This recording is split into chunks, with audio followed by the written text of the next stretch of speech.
Postoje te ozloglašene divlje biljke koje vi zovete korovima, koje tako besomučno istrebljujete iz svoje baštine sluteći da se u njima krije osnov za vašu nezavisnost. Zapravo u njima se kriju resursi koji mogu da vam pojeftine proizvodnju, a kriju se i rešenja za neke od najvećih problema u voćarstvu i povrtlarstvu. Također, svi vi koji ovo gledate, a nemate baštu, pored ovih divljih biljaka prolazite kao pored mrtve prirode, jer ne prepoznajete njihovu vrednost.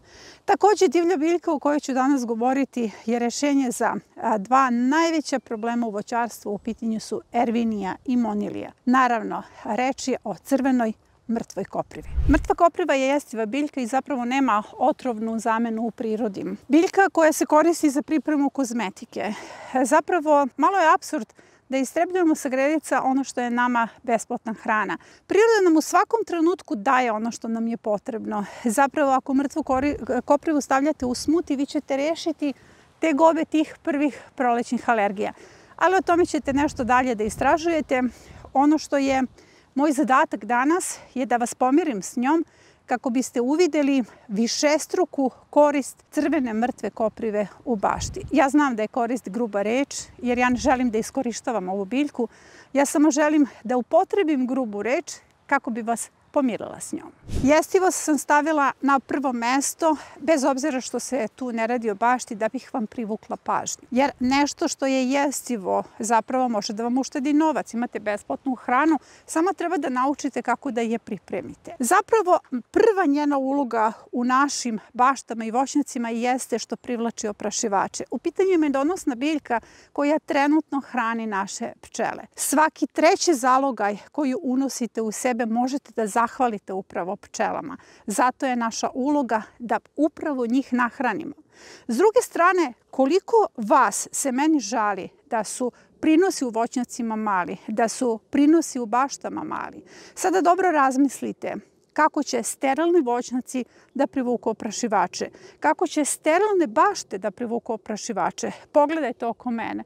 Oko mene sve zuji od života, zato što sam prirodu pustila da radi svoj posao. Sada ćete vidjeti kakvo je stanje na mojim gredicama zahvaljujući mrtvoj koprivi. Zahvaljujući jednoj izoliranoj bašti, ja imam mogućnost da hranim sva živa bića, pre svega oprašivače, jako dugo. Jer kao što vidite, prolećno-letnja zona mi sada nije potrebna i na svim gredicama koje ću zatvarati ili koji ću angažovati kao prolećno-letnju zonu, ja sam ostavila da bujaju divlje biljke, pre svega mrtva kopriva, da bih što duže hranila oprašivače. Također, imam jako mnogo jestivih kupusarica koje su procvetale, ali to je neka druga tema. Zapravo i one su tu da bi nahranila oprašivače. Sada ću vas prošetati kratko da vidite o čemu ja zapravo govorim, jer ovdje je najvažnija stvar da se rešimo one sterilnosti, one potrebe da na bašta bude sterilna.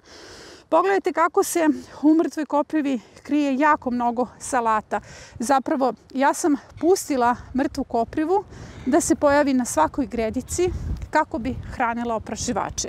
Ali ove gredice su već angažovane i posejane. Ja govorim o ovim gredicama, odnosno permamodelima koji su potpuno zarasli u mrtvu koprivu. Zapravo, ja ću pustiti da tu mrtva kopriva dugo cveta, da tu poraste trava, čak i metar, i onda ću je oboriti jer ta trava je moj resurs, a pritom nahranit ću sva živa bića. Pogledajte kako je stanje na gredicama, jako sam zahvalna zbog toga jer ovdje je puno mrtve koprive. Zapravo, ja samo uređujem staze. Vidite, redovno kosim staze, košnja je već počela, ali ono što radim, zapravo ono što dopuštam, je da se razvije kompletan tepih od biljaka. Ovdje imam piriku, mišjakinju, mrtvu koprivu i tu i tamo pojavljuje se neki maslačak. Ovdje imam pravo bogatstvo. Zapravo, ako pustite život u svoju baštu, bašta će vam vratiti, odnosno taj život će vam vratiti višestruko. Ja imam resurse na svojoj gredici, a pritom omogućila sam oprašivačima da se nesmetano hrane. Ili možda da biste bolje stekli uvid u to o čemu govorim, da snimam od kraja bašte. Vidite, bašta je zaista velika i možete da vidite da kosim između gredica, odnosno permamodela, i da dopuštam da na njima rastu medonosne biljke, biljke koje će nahraniti oprašivače i pritom koje će kasnije biti pre svega moj resurs. Dalje, biljka koju stalno istrebljujete iz vaše bašte je zapravo besplatni pokrivač vaših gredica. Ona se ne otima za hranu sa vašim uzgojenim biljkama, zapravo ona ima vrlo površinski koren, odnosno plitak koren i na površini se brzo umnožava i pokrije vaše gredice. Zapravo ona radi umjesto vas posao malčiranja. Ujedno ona je i indikator. Zapravo šta znači reč indikator? Ona je najbolji pokazatelj u kom pravcu idete kada je u pitanju vaša bašta. Recimo, ako ste u ovakvom no-dig sistemu kao ja, onda će mrtva kopriva i mišjakinja zajedno da vam najbolje pokaže da li ste vi uspešno humificirali ili kako ste uopšte uslojavali svoje permamodele. Jer permamodeli su direktni komposteri i nekada zaista taj pravac ne ide, odnosno nije dobar pravac, taj proces ide u lošem smeru. Zapravo tu je taj cen odnos vrlo bitan i o njemu sam govorila, odnosno pisala u nedeljniku. Tako da vi ne morate da nagađate puno da li ste dobro odradili posao ili loše. Zapravo to će vam reći biljke na samoj gredici. Evo recimo mrtva kopriva ovdje meni govori da sam ja jako dobro humificirala ovu gredicu i kao što vidite, mrtva kopriva drži pod kontrolom piriku. To vam je ovdje i najvažnije. Mišjakinja i mrtva kopriva će vam regulisati stanje sa ostalim divljim biljkama. A sada pitanje za sve vas. Da li ste znali da mrtva kopriva na sebe privlači buhače i pepelnicu? Zapravo, ukoliko je ostavite na svojoj bašti, vi nećete imati problem sa buhačima, a još manje sa pepelnicom. To je jedan biljni fenomen. Zapravo, biljke koje nam zaista puno pomažu u bašti. Koliko vam se puta desilo da ste imali potpuno izgržene biljke zbog mrtve koprive, a u rano proleće sve se budi i to budi se gladno. Svi naši predatori su trenutno gladni. Oni se bude, jedu, razmnožavaju se. To je prosto njihov prirodni ciklus. Sve divlje biljke se bude. Priroda je naprosto to sama regulisala. Problem je u nama, jer mi prirodu istrebimo iz svoje bašte. I onda imamo potpuno izgržene biljke. Šta očekujete u sterilnoj bašti? Da će se desiti kada se probude buhači, a vi ubacite svoje biljke. Naravno da će buhači doći da se nahrane. Ali hajde da vidite kako je divno stanje na mojim gredicama, kako ja bez problema mogu da ubacujem kupusarice i sve ostale sadnice zato što sam nahranila buhače. Idemo sada do inkubatora za kupusarice da vidite kako ću s lakoćom, pored spanaća i mrtve koprive, da ubacim kupusarice, iako je grašak, kao što je očekivano, podbacio. Visoki grašak je ove sezone svima u inkubatorima podbacio. Ovo su boksovi ili inkubatori za kupusarice. Pogledajte epizodu ako prvi put ovo postavljate. Ja znam da naši baštovani već znaju o čemu se radi. Tu i tamo ostao je neki grašak. Visoki grašak, kao što sam rekla, telefon podbacio je svima. Tačno mi dođe da odustanem od njega. Ali evo, spanać je jako dobar. I ono što je ostalo uz spanać jeste mrtva kopriva. Zapravo, ono što hoću da vidite, da je ovaj spanać skoro netaknut, ne dira ga buhači, iako buhači prvo napadnu spanać, zahvaljujući mrtve koprivi. I sada ću ovdje, pored toga što je grašak zaista prisutan u tragovima, da ubacim kupusarice. Grašak nama služi da zaštiti kupusarice od stenica, ne od buhača. Spanać služi da ih zaštiti od buhača, ali u ovom slučaju mrtva kopriva je zaštitila spanać. A ja ću vrlo brzo ovdje da posejem krasavce ili čak razmišljam o visokoj borani da bih zaštitila kupusarice od stenica. Ali to je neka druga priča. Ono što želim da vidite jeste na licu mesta koja je uloga mrtve koprive u ovoj organizaciji, u ovom sistemu. Sada možete da vidite stanje kada sam ubacila kupusarice. To vam je ujedno, pored mrtve koprive, i savjet kako da ih ubacite ako imate ovakvu gužvu. Bukvalno se kupusarice ubacuju između. Vidite kako sam ih dobro sakrila. Evo ovdje. Evo ovdje.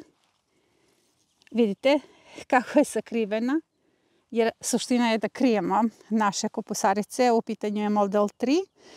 Grašak je, kao što sam rekla, podbacio, ali zato je mrtva kopriva sačuvala spanać koji je, vidite, potpuno zdrav i sada će dalje čuvati od buhača i moje kupusarice. Dalje, mrtva kopriva je naš resurs za kalijum. Zapravo, na taj način ona vama može potpuno da pojeftini proces proizvodnje. Zapravo, još jedan apsurd ću vam sada pojasniti.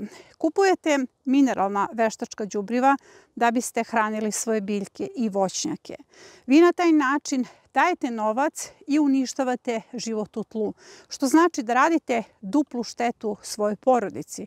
Trošite novac i uništavate dedovinu, smanjujete njenu plodnost. Ukoliko koristite resurse iz svog okruženja, konkretno sada mrtvu koprivu, vi ne samo da štedite novac, nego povećavate vrednost vaše dedovine jer povećavate plodnost tla. Ili konkretno koliko para dajete za MPK. MPK se nalazi u mom okruženju. N mišjakinja ili kopriva koja je sada nikla. P fosfor, slezovke. Slezovke su nikle, ima ih svuda oko vas. Zapravo svaki dan kada prolazim ovim prostranstvima vidim puno slezovki, a vi je sigurno možete vidjeti svuda na vašim trotoarima, odnosno ako postoji neki travnjak pored trotoara. Zatim kalijum ili K u onom MPK vam je evo konkretno sada mrtva kopriva. Na taj način možete da pojeftinite sebi proizvodnju, na jednostavan način da napravite tekuća biljna đubriva, kilogram mase, evo konkretno kilogram mrtve koprive, 10 litara vode, fermentacija 7 do 10 dana, 1:10, zaista dobijete jednu obilnu količinu neograničenog roka trajanja.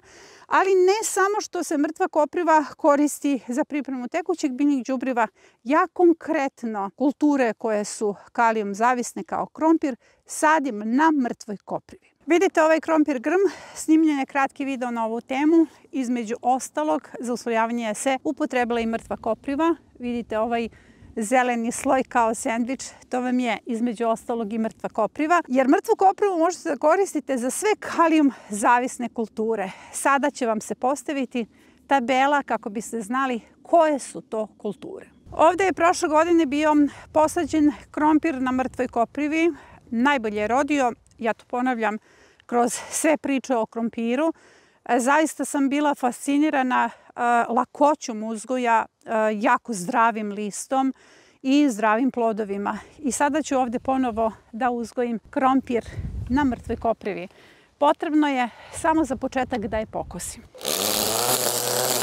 I ovdje ću sada posaditi krompir. U pitanju je sorta Jerla, vrlo rana sorta. Samo ću da ga pobacam preko pokošenog i preko ovoga ide 10 cm sena i to je sve. Eto upravo ovako, poređala sam krompir, preko toga ide 10 cm sena. Znam da vi koji pratite kanal sve ovo već znate, ovo ponovo snimam zbog onih koji prvi put gledaju. I niste kupili recimo stajnjak ili neko đubrivo, već ste iskoristili besplatno đubrivo.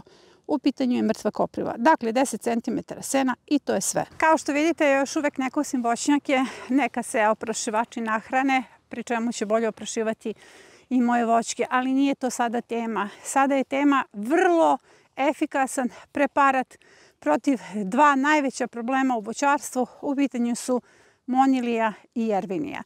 Zapravo, mrtva kopriva ima jak efekat protiv bakterija i protiv gljivica. Tako da u jednom preparatu rešavamo dva problema. Preparat se vrlo jednostavno pravi.